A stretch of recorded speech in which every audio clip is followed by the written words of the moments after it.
got so much motherfucking design on right now. Every time, bring it back, make it come out, got 3 whole thoughts, I'm the guap, bitches on my line, and you know. Nah, kembali lagi dengan saya. Nah, sekarang ini kita ingin membahas tentang ilmu mukhtalaf hadis. Nah, sebelum kita mulai pembahasan, kita akan mengenal dulu ilmu hadis ini adalah ilmu mukhtalaful hadis ini adalah ilmu yang merupakan salah satu cabang yang paling penting dalam ilmu hadis, karena dengan ilmu ini kita membantu kita untuk memahami hadis-hadis sekilas yang tampak saling bertentangan. Nah, kita mempelajari hadis, kita terkadang ketika kita mempelajari hadis, terkadang kita menemukan 2 hadis yang membahas satu masalah, tetapi dalam isi atau bunyinya itu terlihat berbeda. Jadi hal ini itu dapat menimbulkan pertanyaan kepada kita, apakah hadis ini benar-benar hadis yang bertentangan atau gimana. Nah, dengan ini kita akan membahasnya. Tentulah jawabannya itu tidak selalu. Jadi perbedaan itu bisa terjadi karena perbedaan waktu atau keadaan, tujuan, ataupun cara penyampaian Rasulullah SAW. Jadi oleh karena itu para sahabat itu mengembangkan ilmu yang disebut dengan mukhtalaful hadis. Nah, ilmu mukhtalaful hadis ini yaitu ilmu yang membahas cara memahami hadis-hadis yang tampak bertentangan sehingga tidak terjadi kesalahpahaman sampai ke generasi kita sekarang ini. Nah, kita akan membahas satu persatunya. Yang pertama itu adalah pengertian mukhtalaful hadis. Jadi secara bahasa, mukhtalaful hadis itu berasal dari bahasa Arab yang artinya ikhtilaf, yang berbeda, perbedaan atau pertentangan di dalam hadis itu sendiri. Nah, yang kedua, secara istilah, mukhtalaful hadis adalah ilmu yang membahas hadis-hadis sahih yang tampak bertentangan, kemudian mencari cara untuk mengkompromikannya atau menjelaskan sehingga diketahui bahwa sebenarnya tidak ada pertentangan atau tidak ada sama sekali yang berbeda secara hakikinya. Nah, dengan kata lain, ilmu ini bertujuan agar seluruh hadis itu dapat dipahami secara benar sesuai konteksnya. Nah, kita masuk ke dalam ruang lingkup ilmu mukhtalaful hadis. Kita harus mengenal dulu ruang lingkupnya. Jadi ilmu ini membahas tentang apa aja sih? Jadi ilmu ini membahas tentang hadis-hadis yang sama-sama sahih, tetapi tampak berbeda. Dan cara memahaminya itu adalah perbedaan isi hadisnya. Terus membahas tentang penyebab munculnya perbedaan, membahas tentang metode penyelesaian apabila terdapat 2 hadis yang saling bertentangan. Nah, jadi semua itu dipelajari dalam ilmu mukhtalaful hadis.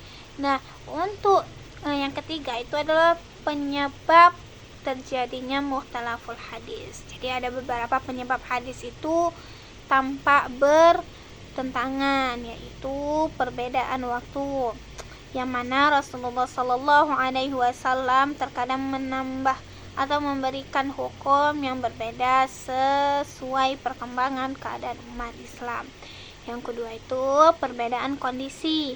Nah, perbedaan kondisi ini adalah jawaban Rasulullah itu terdapat pada berbeda karena kondisi orang yang bertanya itu juga berbeda.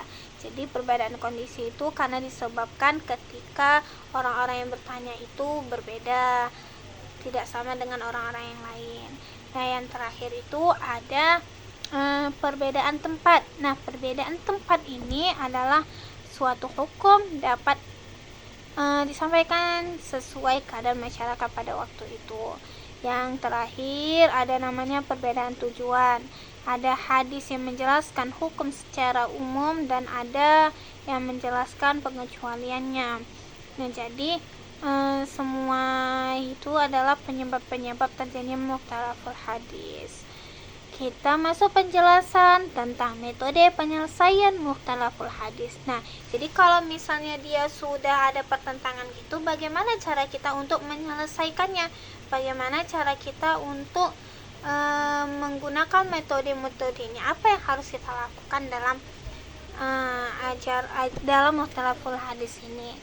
Jadi para ulama itu menggunakan beberapa metode, yaitu yang pertama adalah al-jamu' wa at-taufiq, yang mengkompromikan. Jadi metode pertama ini adalah menggabungkan kedua hadis sehingga keduanya dapat diamalkan. Terus ada tarjih. Kita beri contoh tentang al-jamu' wa at-taufiq. Jadi al-jamu' wa at-taufiq itu contohnya itu ada hadis yang menganjurkan berwudu sebelum tidur. Nah, dan hadis ini lain yang tidak menyebutkannya. Jadi kedua hadis tidak bertentangan tetapi saling melengkapkan. Ada hadis yang menyebutkan, ada yang tidak. Yang kedua tarjih, yaitu memilih yang lebih kuat.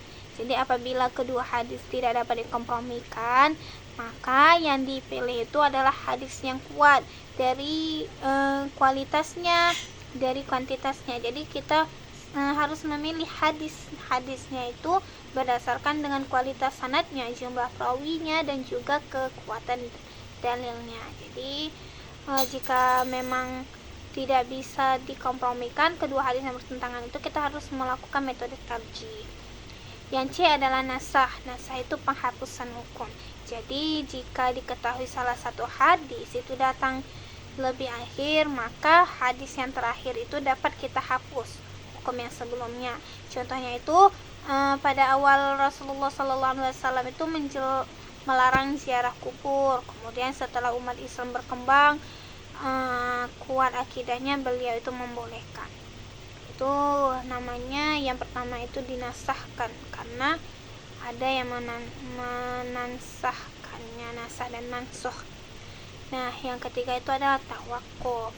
Nah, tawakuf ini adalah menahan diri sampai ditemukan dalil yang lebih jelas. Jadi kalau misalnya ada pertentangan, namun para ulama itu belum mendapatkan penyelesaiannya, jadi sebaiknya para ulama itu tawakuf atau berdiam diri untuk tidak mengambil keputusan apapun sampai ditemukannya dalil-dalil yang jelas.